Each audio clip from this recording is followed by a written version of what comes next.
The help files in National Estimator are only a couple of mouse clicks away. Click on the question mark when you get stuck. I'll search by keyword. I'll type the keyword I want to find. Double-click to jump to that topic.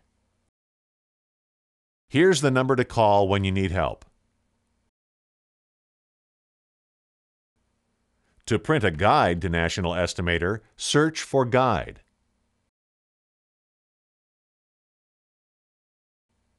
Then click on File, Print Topic, and Print.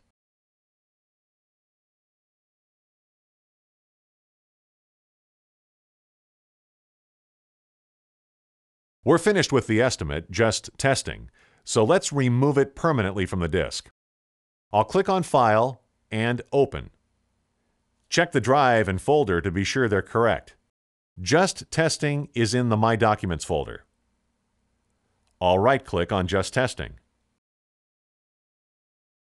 and select Delete and click on Yes.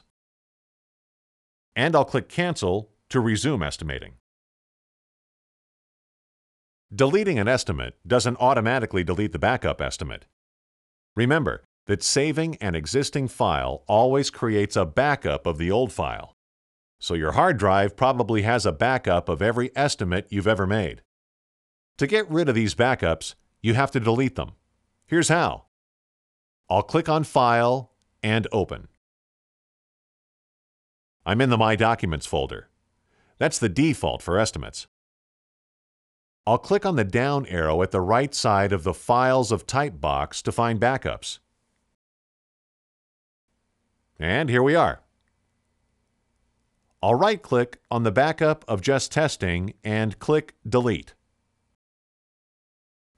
The backup is gone. I'll click Cancel to resume estimating.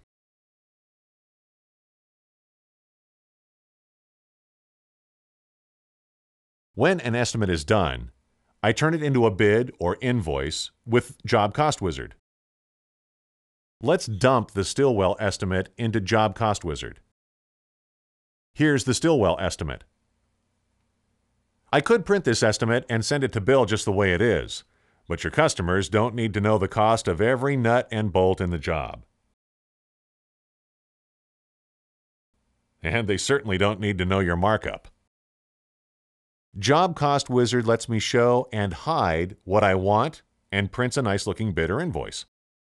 So I'll click on File and Send Estimate to JCW. Here's the Stillwell estimate in Job Cost Wizard. I'll push the page up so you can see more. The format is a little different.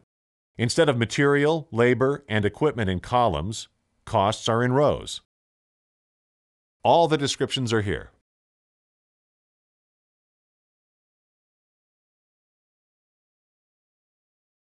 Here's the subtotal for the foundation work.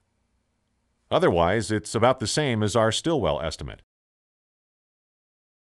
If the estimate in Job Cost Wizard doesn't fit your screen, set the percentage of zoom. For 800 by 600 resolution, 90% in the zoom window is about right.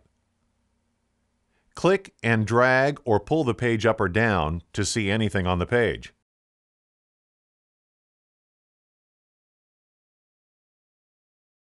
This is page 1 of a 10-page estimate.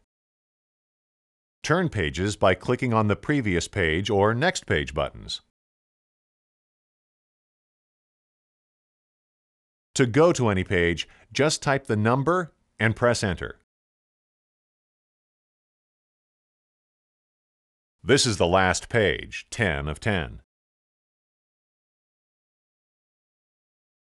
Here's overhead and profit in the job. I'll drag the slide bar to the bottom of the page. And here's the bottom line. I've filled in the customer name and mailing address already. Enter or change the name and address by clicking on the man's face.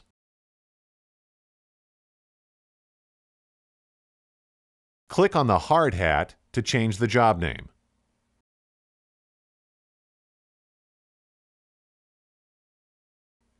Click on the hammer to change the job number.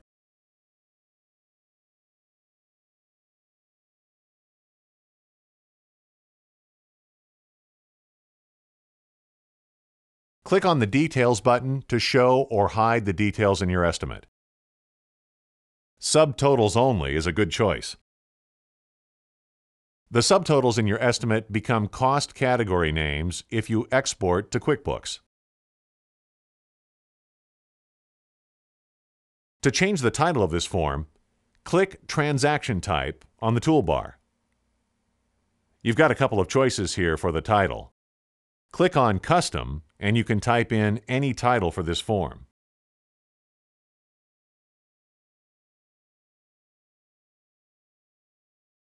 Now, this is an alternate bid. To change your company information, click Options and your company info.